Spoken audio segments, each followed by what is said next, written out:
All right, all right. We are back. Yes, So, we how you doing? are. I'm good. How are you? Good. You've been traveling. I've traveled to the office. I mean, you're in Europe, so you're like country hopping as if it's like a different, like a new town over. It's Yeah. pretty Okay, I'll crazy take it. from Yeah, it's Americans. been lovely. Yeah. Oh, I am in London till tomorrow, and Hmm. I actually put a call out. So if anyone's in London, if you want to have coffee, yeah, I'll be Yeah. having coffee and stuff. I posted about it, so I've tried to Yeah. remember where I've. Yeah, you can see the post. Also, yeah, I remember I first met you in Thailand. This is before you joined the team. And you gave me like my base Holland sticker. I have it on my personal laptop. I still have it. The Oh, base Holland sticker, yeah. Um, so guys, I definitely think you should meet up with Zoe. She's super fun. She's so knowledgeable. And very kind. Yeah, we see people rolling into the chat. Why don't I give a recap of the week before we jump in so far? Because yeah. this is our third Our thing. third Yeah, what's up? session, and you've been here the whole time. So let me know, what did we learn yesterday? Yeah, so I'm gonna start from the top. Obviously, you guys were here with me and Sohi. We were doing mini apps 101. We gave you the rundown, what TBA is, why mini apps, mini apps are regular apps, right? They are web apps with superpowers, is the way I look at it, because they can be deployed and shared on the feed, on social feeds, and that's Farcaster and TBA, the base app. Wednesday, we dive into UX, onboarding, and then we touch a little bit on the importance of embeds and manifests, right? We were talking about what makes a good application from a user perspective. And if, we were stressing onboarding, we were stressing having a clean UX, and putting yourself in the shoe of a first time user, try not to overwhelm them with a bunch of buttons and things like that.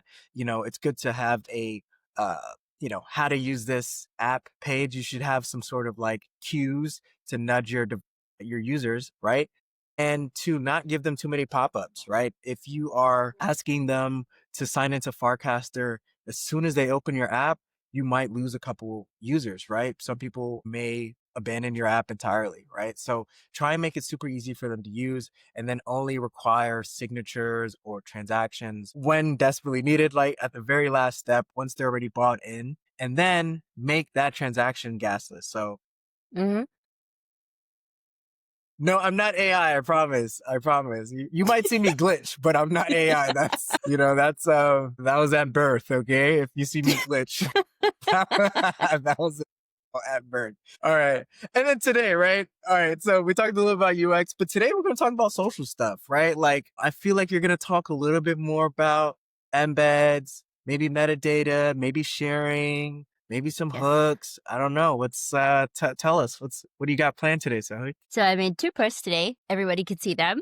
One of them has my FID, and then another one is just a page with that says green. And the reason why I'm doing that is because I'm going to go through with you guys, like, how can you actually create this yourself? I think when it comes to like like sharing itself and how embeds work, how manifests work, how they all come together, it's really good to be able to have these examples, especially like when you're building a game and stuff.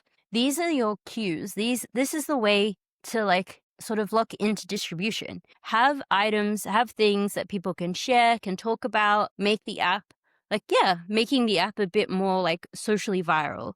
And yeah, that's what we're going to be talking about today in terms of like Mhm. getting into the weeds about how all these embeds work. And then another part I really wanted to go through is just like, I wanted to ask you, like, Pat, what's the number one app that you use? Number one app that I use. Let's see. I use a couple. So YouTube is one. It's number one. ChatGPT. The Notes app is actually really great. I think the Notes app is like a good, like simple app. It's not intimidating that I use a lot, right? Um, Hmm. it has sharing capabilities. For example, we do our, fiance and I, we do our grocery like list in the Notes app because we can just like add to it. It's updated in real time and it's just super simple. Uh, yeah. And then you just share it with, we have I didn't know iPhones, you you can could do share it. that. Like, you're just giving me tips. Yeah. I'm like, Yeah. man.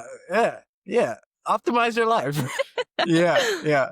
That's What really about you? cool. Yeah. I think like for a while, my number one app was Duolingo because I was learning Dutch, always am, and I needed to pass an exam, like a language exam. So I was using Duolingo like pretty like, pretty intense. And then another app that I really like is the Apple Health app. And the reason why I Mm, really like that one is because I use it for mood tracking. So like at I mm, think it's 3 p.m. my time, 3 p.m. CET, I get a notification to ask me like, "Hey, how do you feel today?"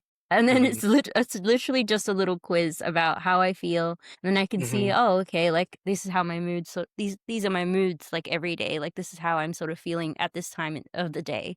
I think Yeah, it's a really interesting time for me because it's yeah, like halfway between my European workday and then the mhm, start of the American workday. So yeah, yeah. I can really see. And I think like the call out there is like notifications are the thing that create the habit for me.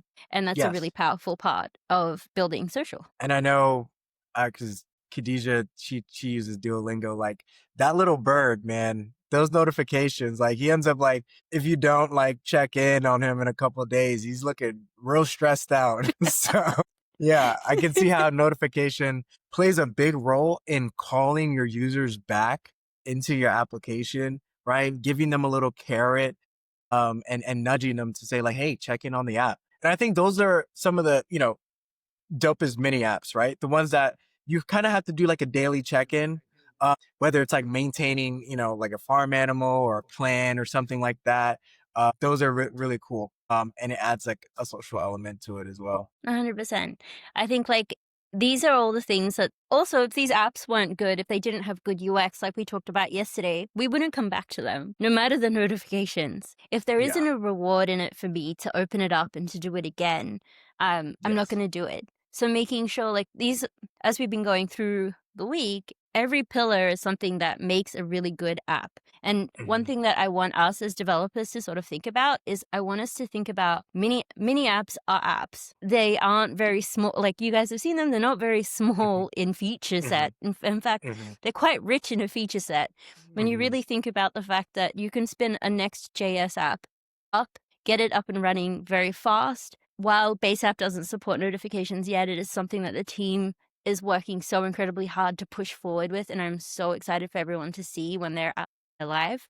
But in the meantime, just thinking forward, thinking about, oh, okay, how can I make this application better? Like when notifications are enabled, like how does it add to like already very enriching experience? The notification shouldn't be like the spammy thing that brings you back. It should just be that thing that says, oh yeah, like I actually really like using this app. I like the process. I understand what's happening. It's using my correct wallet. It's everything is exactly how I think it should act. But yeah, I guess like that's my soapbox. So sorry guys. I realize No, I'm all good. All good. And yeah, if people are filling in the chat. One thing I should mention is, we've been doing this question of the day each day of the week. I want to make Mhm. sure that we get the question out before we dive into like the nitty gritty of what we have planned for today. But the question of the day for you guys is, what's your biggest hesitation or concern about launching? What might help address it? So again, you're building this app. We're dropping the mini a little bit. Okay. You're making this app, this social app, right? That you can distribute to users, millions of users easily with a post. Okay. What is the barrier? What's the hesitation to launching? Do you feel like you need to add a bunch of features? What is kind of like weighing on you to deploy an app? Mhm. Is it the technical ability? Is it, not thinking your idea is big enough? What is it? We want to know. I'm gonna also put the question of the day in the chat for you guys. And yeah, let us know. So, Sohi, you ready to talk about building social? Hell yeah, I am, and I've Okay. just got my mini app up and running. Today, Okay. unfortunately, guys, I can't share my screen because I can't share my mobile phone screen because my phone has decided to die on me for fun. We all know how that goes.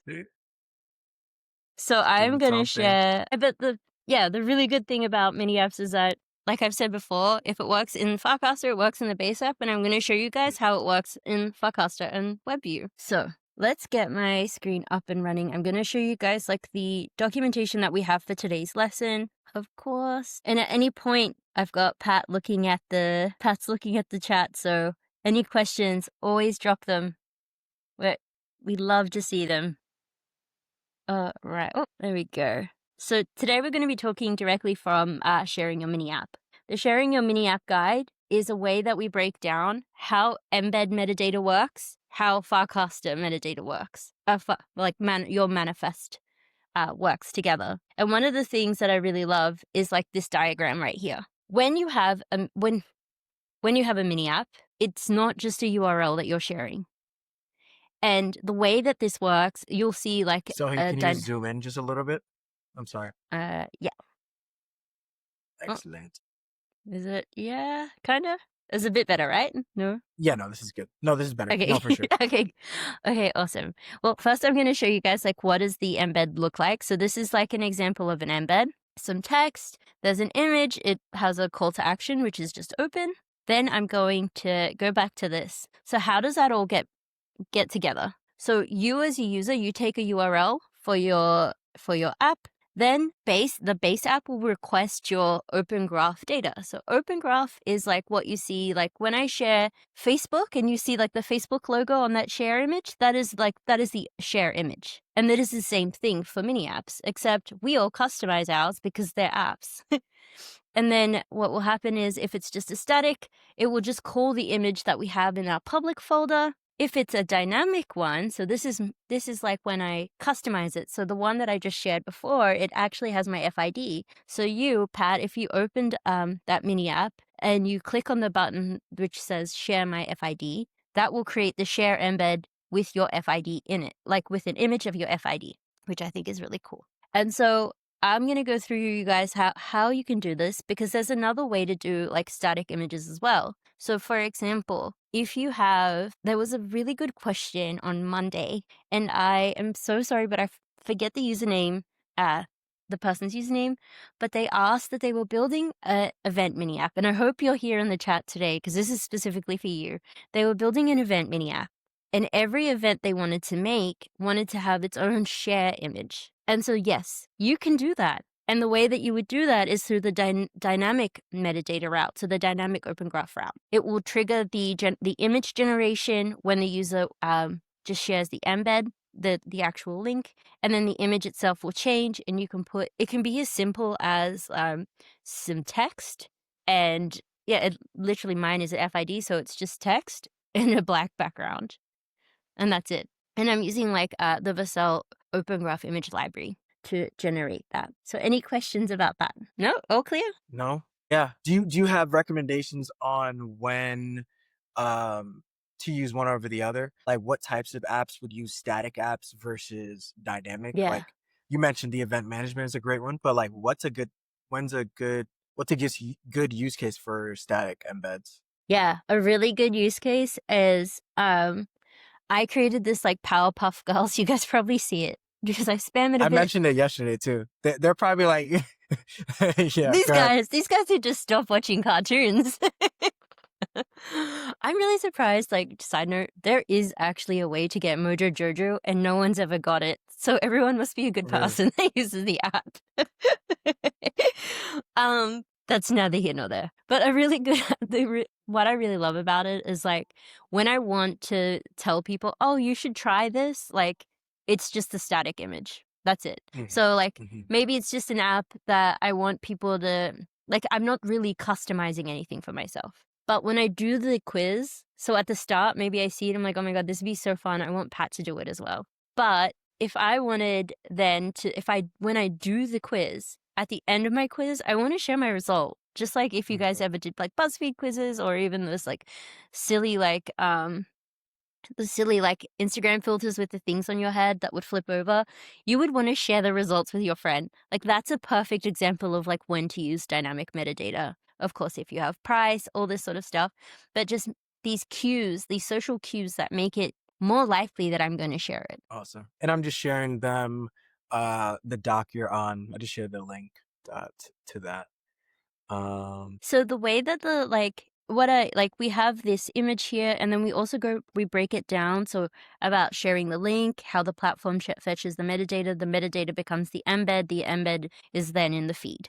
But what does that actual metadata look like? So if you ever have an issue with, sometimes it does happen, where you share your mini app in the base app and it doesn't actually show as a rich embed, this is what it looks like. And I'll zoom in here. This is what it looks like when it is correct. So if your metadata doesn't look like this, generally you'll have like an error in the Farcaster dev tools for embeds, or it just won't show up as a link. And the way I check myself is I right click on a website and I will actually show in the header what is missing and why it doesn't work. So I can show you guys here. Here I have my mini app sharing. I am going to inspect. I'm going to go to head and I will try and zoom in if I can. I don't think I really can, which is a bit annoying. Oh, yeah. Hey, I was a liar. Sorry, guys. Let's look here in my head. There we go. See how like in my meta, I have this head here under the description. I have FC frame. I have all of the data that is needed in order to create a rich embed. If this doesn't exist, so if you've right clicked on your website and then this doesn't exist, it's not going to work. This is crucial. Absolutely crucial as your manifest if you want to have like a rich sharing experience. If you don't want it to just be a link on any of the apps, this is what you definitely need. So think about your manifest as a way for the base app to know who made the mini app. Think about your embed as a way that you present your mini app. Yeah. I'm answering a question in the chat here. Mm-hmm. And I'm wondering, so I think this is a good time to talk about context for like this question really quickly. Unless I'm going to derail you. I don't want to derail you, Zoe. No. Go ahead, because I'm actually going to show you guys context in a minute. Sweet. So let me ask you a question. So Dev Queen says, I'm building an app that needs access to the profile name of the user's wallet when they open the base app. Quick question. Do all users' wallets on TBA and Farcaster have a name? If yes, how can we access and get it? I feel like this is a context question. Yes, if it is. not base profiles. Yeah. Yeah, so you're 100% on the money here. This is a context question. So the really awesome part about using just using open protocols is that when I query on context, there are a few things that I get out of box. I get the user's FID, so the unique identifier for my account. I will get my PFP URL, and I'll also get my username. So I'm going to show you guys in a minute, because obviously I'm querying the context for user's FID, but I can show you guys how to query for a username as well. Yes. Code examples that I'll be showing you today are using Minikit, just because I find it, not because I just shill it every single day of my life. It's not like that.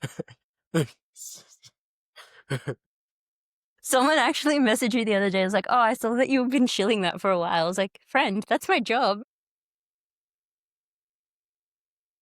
I wonder why.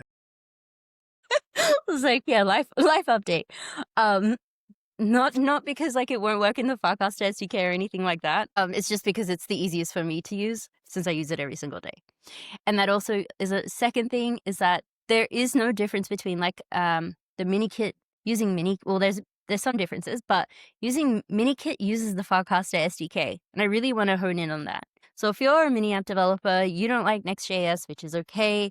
I've met a few people like that before. It's not rare. You can use, first off, Minikit does work with Vite as well, but you can also just use the Farcaster SDK, and then that's completely fine. Kit just has hooks that makes it a bit easier to use things in the Farcaster SDK. So why don't I go through and stop sharing my docs, and why don't we go into the code, because I feel like that's what we really want to see. Okay. And then I got a follow-up question for you. Once you go through this one, I have a embed question for you that's in the chat. And I think you showing the code is gonna be perfect for this as well. I'm gonna share everything here. Okay, that didn't share because that's a bit annoying. But one sec, right? Take your time. I'm gonna share I'll share my entire screen, because each one. Oops, sorry guys. There we go. There's a delay as well. All right. So okay. So do you mind just zooming? Perfect. You got. Yeah, I got it. Okay. So I'm going to hide this little bar because it's been, oh my gosh, it's annoying. But I'm going to show you guys how it all works together. So first off, like I said before, this is just a mini kit project, like a standard one, nothing special. This is the code in Minikit that generates the embed metadata. So here with Minikit, the reason why I really love this is because all of this data is in my env file. When I sign the manifest in Minikit, because there's a CLI tool to sign the manifest with Minikit, this all gets pre-populated for me and filled out in my env file. What that means is that I'm able to copy it all and paste it directly into Vercel, into the env section in Vercel. So that's why I'm like pretty bullish on it. It's just super simple. But Done. the things to look out for is like this is our frame object. We have our name of our project. We have the launch frame. We have the URL, the splash image, and then the background color and image URL, which is up here, which is our So really hero quick, image. because you're on this page and it's literally gonna it's the question that is being asked. I'm Mm-hmm. gonna mention his question and I want you to sniff it out because I think you know what the issue is. But Stellar Extinction has said my Firecaster.json file loads Mm-hmm. my embed images fine in the Farcaster app, but it still uses the minikit demo images in TBA. What do you think the issue is? My Yeah. intuition. Yeah, go ahead. No, you go. All right. All right. So here's what I think. So Farcaster JSON is not going to be your embed. That is going to be this file here, like for your like splash images, right? So there's two thoughts.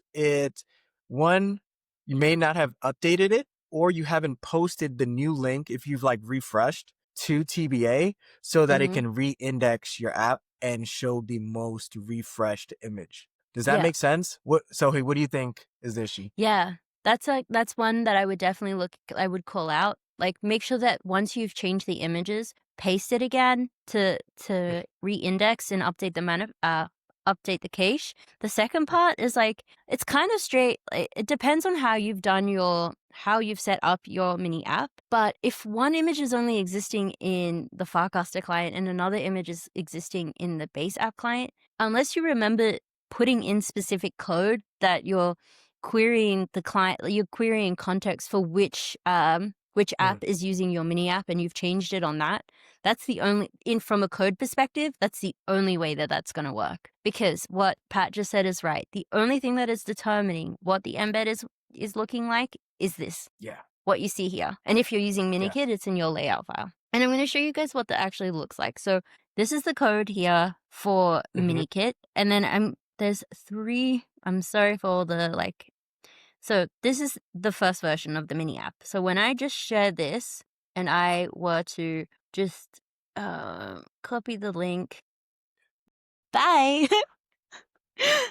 So for this mini app, and I probably should have changed this image to show you guys a bit more like literally, this is just my hero. This is my hero image in my folder, in my public folder, in my Next.js. But then if I launch it, like I have here, I'm going to share this green route. I'm going to show you guys like this one now. So as you can Fire. see, like there was like so my layout, so my overall app will just use one if that's what I choose. But maybe I have a special route, and in that special route, I just wanted to share like a green thing. And if I open the app from the green route, it would still open in the basic oh, this should still open the normal app. Like it won't do anything other than that. So that's like something to know. So in this green page, how does this work? I've set up a route here. So let's go into my By the green way, this is page. gold. Let me, for anyone just getting in, what's happening right now. So there's a question on, how can I set up sort of like different embeds or, on different parts of my application, right? So I think it was like a booking app, an events app, right? I want to show a different embed slash image for, Mhm. concerts, and then like a different one for like comedy events or something like that, right? Yeah. So he is breaking down how you can Because originally with MiniKit, you're doing one embed for your entire app. What we're gonna do is show different embeds depending on the route slash like URLs that we share. Mhm. So he's going into that right now. Just want to make sure everyone, like people might have joined in at different times. So Yeah, yeah. no, that's completely fine. Yeah, so I'm gonna show you guys, like, how did I get that green page? So in my green page, I have, the same thing. I have an image URL, which you can see up here is just opening the like, it's setting this green image.jpg as the image, which is how it's getting shared. Then it's gonna open the normal project page, so nothing too crazy. And there's really, like, not much to it. And the way that I'm setting up all, because the next part is, well, like, how are you sharing all of these different share routes? I'm glad you asked. I am using, here we go. I am using the compose. There's two ways, of course. In MiniKit, we have use compose cast, as you can see on line 24. So we're just using that hook. And then I have a button. And in my button, I am able to, there we go. This only shows the green route. I have an embed here, which is just green page. So my embed is getting called because I'm using the URL for the green page. I have the data there. I have like the custom green page embed data. That's how that's working. Does that make sense? This is genius. So And basically, then, you wrap the button in the hook, and then mhm, you point to that route that you created, yeah, that's it. I'm and that route sharing the, has the correct embed. yeah, has So the it correct, kind of yeah, like the all correct knows. embed metadata, 100%. So, like, when I go to that, like, when I open up my route and I actually look at that, you can see directly, oh, okay, it's going to, it has, like, the green image as the image Mhm. as well, and that sort of stuff. So, definitely, like, MiniKit, has a hook, but there's also the SDK function in Farcaster, which also works. Obviously, it's, like, based off it. So you can do this, and it's super simple.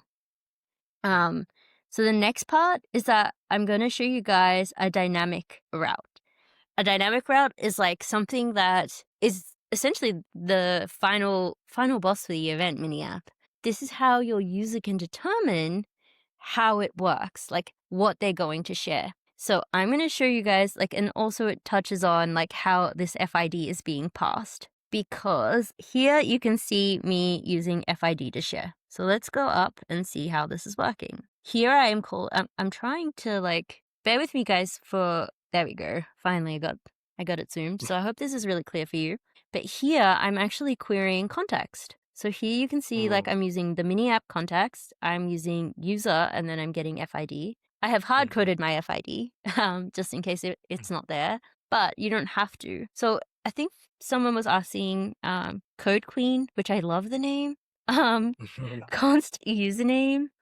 What we would do is we would do context dot, then we have user, and this is so great, guys. Like, whenever there is, like, you want to know what's available in that object, using dot and being able to see, oh, okay, we can get client. So we can actually determine if I am in the Farcaster app, I can get the client FID. Here location is something that is also really, really great. Context or Mhm. location, I've been on a spiel about it for a little bit, but it's so cool because essentially what you can get is that you can get the refer. I know I'm a bit nutty, but you can get the referrer. Don't laugh at me. You can get where the user has shared your app, and I think it is so, like, I genuinely think this is really cool. Yes. Because what's happening is that, let's think about what we're talking about today. We're talking about sharing. So if I Mhm, shared this mini app and I wanted to more people to share it, and I wanted to create a referral program, like based on shares and like how successful those shares are, I can now A, get the data from where people are opening my mini app, and mhm. B, I can use like a context.location to actually get like the hash of the user. So the hash Yes. that was referred me to Yes. open the mini app. The That's super and cool.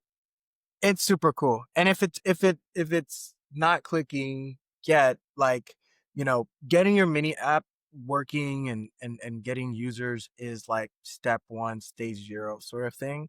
But Mhm. then the next thing is monetizing your application, right? How, you put in a lot of time, you put in a lot of effort, you put, blood, sweat, and tears Yeah. into building your app. right? Now, once you have users, and you've already got some adoption, you're now going to think, well, how can I, kind of make some money off this thing, right? And this is one of those ways. There's so many ways. There's so many different like business models, but affiliate links and being able to create a program sort of like this on chain without the need of like third party tools is pretty awesome, right? So yeah, this is why it's like kind of also important, right? Because it'll help you to monetize and give credit and things like that. Yeah, 100%. And also, if I am like, maybe I have these events like Mini App. Imagine if I like then pay a KOL money to promote my event. I can now like actually see how Yes. successful that has been for me. Yes. Like, did they actually get more people to open the Mini App? Were people who were registering, were they coming from like this one cast? Like, how is it working? That is great. Like all this data helps us build better products. It helps us build the products that our users are using. And we're not just making decisions for them, but they're helping us lead the decision making in our products. That's why yeah, I can go on about it for a while, but I won't. That's all good. To answer the question, we have our user, and then we also have, here we go, display name, FID, location, PFP URL, and also username. So all of this is just out of box. There's nothing that you have to do, especially with MiniKit. You really have to just have on line 29, like set, making sure that the mini app is loading, so set frame ready and is ready, and context. So using the use MiniKit hook just gives you the context straight away. And of course, this is all available in Farcast SDK as well. So that is how I'm getting the FID. And now let's actually get into how does this all work? Hmm. So here I have my dynamic FID route. Hmm. I am I'm going to a dynamic route called FID, and then I'm using that user's FID. So what does that look Hmm. like in code? It means that here is my route, FID, then we have our square brackets because this is a dynamic route, and then I have my page.tsx. I have the same function, which is generate metadata, as you can see, that I used in layout, that I used in green page. And then I have my object here. This is like the only thing that you guys will need to know is like, here's the image URL. I'm using like Next.js Open Graph images. So if I go to my API route, and then here I have OG FID, I have it forced dynamic. I'm creating the image itself. If I have any issues, this is how I was debugging. I actually, 5 minutes before we went live, this didn't work. So yeah, it's showing you guys how it all it all comes together. And then here I am passing the FID, and then that's it. Like I'm just passing the FID down to this image URL to be able to create it, and then I'm making that a URL, and then I'm able to put that in my metadata. That's how I'm getting the dynamic metadata. So when I look at my mini app here, I'm going to launch it, then I'm going to share the dynamic FID route, and then that's it. It's queried for my FID because I've opened the mini app. It has that context. It creates the image for me, and then I can hit cast. This is awesome. I remember in the early days. This is before MiniKit. This is frames. I made a yeah. Is it like a mini app? It's not any. I don't know. It was a frame at the time. Yeah, That showed everyone's like base name expiration. It was able to query your expiration date based on some stuff and dynamically change the embed with the date time when it would expire. that's This super is so cool. awesome, and this is way easier though. This is way Yeah, easier. I was just thinking, damn, because that was like a lot to do with frames, was very much hard coded. Yeah, yeah, yeah, But yeah, this is just done. It honestly wasn't that much code when you really think about it. And especially like if you're using things like MiniKit and stuff like that, like, or even just Farcast SDK, you just have however you're doing your embed metadata, you could use the same functionality. You just change the things that you want to change based on route. yeah. Can I ask you a question, Sohi? You're always in the trenches. Any kid, you're working with developers all the time. What are some of the common mistakes you see developers make when it comes to their embeds? Yeah. Um, that's a really good question. I think one of the common issues that I see a lot is either not making either not making use of dynamic embeds, quite honestly. Like, if I've played a game and stuff, I should be able to, like, A, tag a friend, like, I should Mhm, be able to tag Pat and say, like, "Can you beat my mhm, score?" My score mhm, should be the embed. Like, mhm, that's mhm. that's why wouldn't Exactly. he? Like, Yes. why wouldn't he wanna, like, answer that? Yeah. I think that, and I also think sometimes, like, not checking that you have all the correct data, like, making sure that your Mhm, metadata is correct. mhm, If you open it up and something is missing, like, it's not gonna work. Also, just, like, wrong size images or images that don't necessarily, like, aren't very a sort of a bit askew. Like, I'm not really mhm. gonna do anything with that. Yeah. So there's a few things. I think that the number one thing is, like, casting mini apps. I've definitely seen a lot of conversation, like, my mini app doesn't show on base, um, because you didn't cast it. There's that's been a big one, and also just, like, with embeds in general, sometimes, like, people don't check if the embed is actually just there. So, like, Mhm. as you do check your manifest, like, definitely check that your embed Make exists. sure it's there. Yeah, I mean, Yeah.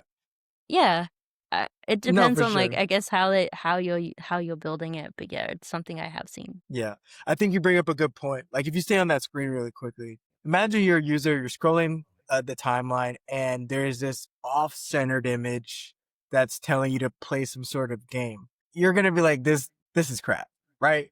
So you also want, like when we're talking about high quality apps, when we're talking about getting users on there, you want to pay attention to the details like that. You want to use quality images. You want to use the right sizing. And then Mhm, more importantly, once they do click on your, cause like that's the first barrier, right?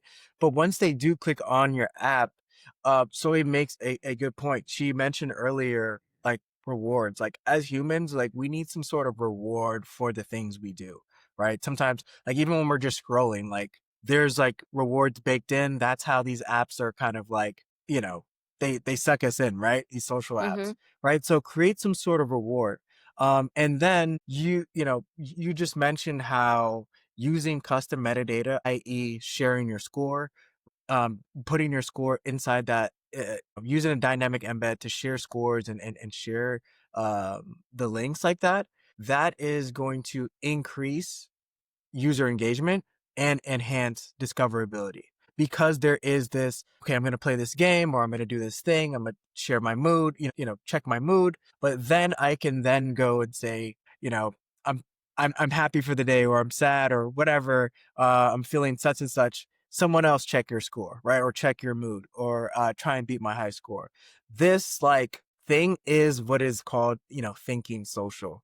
And so thank you for explaining that and diving in on that because that's what helps grow your application as well. 100%. And of course, like, we have it under the guide, like build viral mini apps. I think, like, the really Hmm. cool thing about this guide specifically is that there are a set of questions that you can actually just ask AI. You can copy these, even the AI that we have in our docs. You can take them, talk about, like, what your idea is and how can you make this app, like, be shared more than once? Like, how can I get someone else involved? Like, what are the sort of fun things that I can do with this app to make it a bit more sticky, like, make it a better experience? Mini apps and, like, light we always say that they're lightweight, but the really the big unlock here is, like, there's not a lot of I've been really trying to think, like, in Web 2, like, what the equivalent would be. And while there's obviously, like, Telegram and I think WeChat, and I don't think WhatsApp has, like, an open platform for devs. But, I think like, so. that Mhm. there yeah, like, this can be, like, this is such a, like, empowering thing to do to build with developers. Like, you already have people where they are, and you can get them Discord is a really good example. Like, people do Mhm. things with their friends a lot, and they share things with their friends. So creating Mhm. these experiences just make your mini app stronger and better and increases the quality. So, he, Mhm. before we wrap up, someone shared their mini app. I opened it, and I think we should just go through it and use it as an example on just some of the stuff we talked about today. Yeah, Is okay. that cool? Do you mind? Yeah. I can't share my Um, phone, can you? no, but we can share it on Farcaster and we can Okay. kind of go through some stuff. I'm gonna Slack you the the link really quickly, Yeah, yeah. and Let's go. then to your screen. Okay. All right. I've got it up. I'm gonna. Why is Riverside being funny? I can This also isn't. share, so let me know. No, it's okay. I think I've got it. Okay. Can everyone see Farcaster? Yes. Okay, great. Mesa contracts. Check Mm-hmm. out Mesa music What's contracts book. I was Yeah. gonna say, what's the first thing you notice? We just I mentioned it. yeah. I want to know like I'm not sure if it's a design thing. Like Hmm. if this image is like Artistically, yeah, if it's meant yeah. But I would I wouldn't I would make you better use of the space that you have because for me 100%. I don't understand like I'm not quite sure yet. That's my like it would sort of it's jarring to me, but yeah, I can see that the logo looks really cool. Yeah. I would say this, like before you launch. So, I clicked on it for a second, but it says, Mesa music contracts, right? So build quick, easy, and inexpensive music contracts in under 5 minutes, right? And so your audience is, musicians and things like that. Imagine if you didn't write that, like, Mhm. that text above, no one would really know what your app is and they would be less inclined to click. You have so much like real estate, like this is your billboard, right? And so until you build the brand where people know, like if there's, like a base logo, like, people know base, this is a Google logo, people know Google, right? Because they've spent so much time building that brand. But because you guys are new, we're in a new space. Everything is new, right?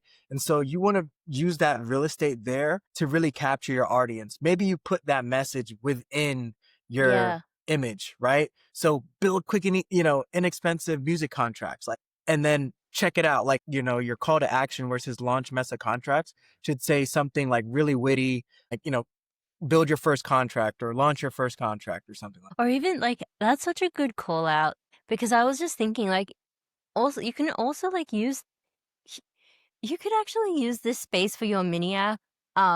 Just like you would see like ads like, "Oh, I used this product and it was really good for me." Like this is your space. Like if you this have is your like space. actual yeah, this is if you have testimonials as like your hero image for your mini app, that is so cool. So Like you're the first person to like mention many apps could be for marketing. Like it could yeah. be a ad in itself, and you Mhm. you guys should look at it like that because Yeah. it is. You are advertising your app all in one. So yeah. 100%. And yeah, I think tomorrow I will touch on a little bit because we want to go through like existing mini apps and stuff, and we're going to talk about debugging things.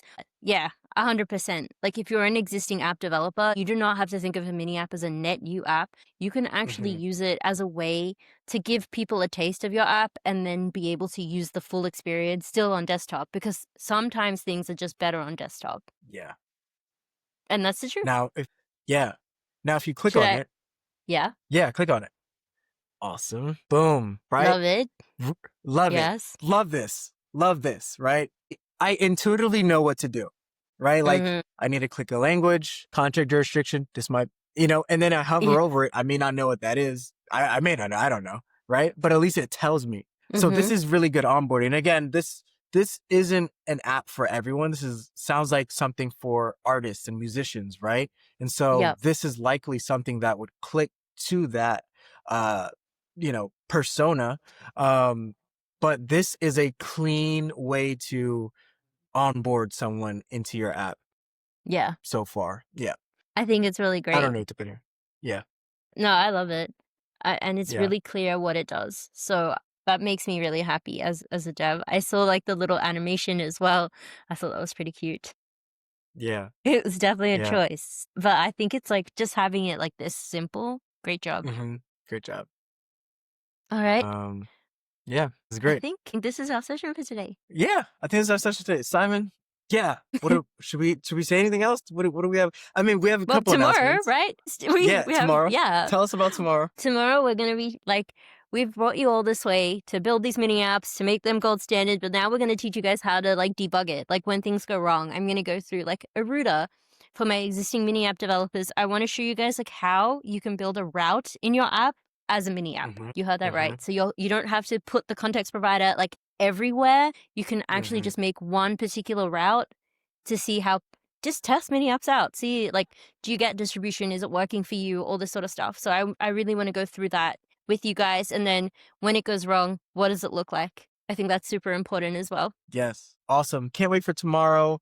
Guys, stay tuned. We have so much stuff planned. We have a Vibe Code week next Yes. week. We are going to be going from 0 to 100 and building apps, mini apps using vibe coding tools. We're going to be handing out credits, maybe some invite codes, paymaster credits, AI credits. We're going to have product managers give you guidance on how to build mini apps, chat agents, things like that. Yeah, chat We're going to agents, have I'm down for. I'm yes, so like, excited. yo, next week is going to be crazy. You guys got to come sign up. Look for the Build on Base. Look out on Build on Base. We're going to have links there. Please sign up. It's going to be epic. And if you can't meet us live, it's okay. We're going to record it and post it. Thank you so much for everything. And thank you so much, guys, for joining. Yes. Always tweet us your questions. And what was the question of the day, Pat, before we jump off? Yes, the question of the day is, what is your biggest hesitation or concern about launching? Basically, we're asking, what's the holdup, man? What's going on? You let us know. We're Why here to aren't you help. live We want yet? to unblock. Yeah, why are you not live yet? So, yeah, we want to help reduce all that friction, whether it's like a mental thing of like, I don't think people will like it, or a technical thing. We're going to help you to go through all of that and help you to launch. All right. Awesome. So, Thanks, yeah, thank guys. you so much. Stay based. Bye. Stay based.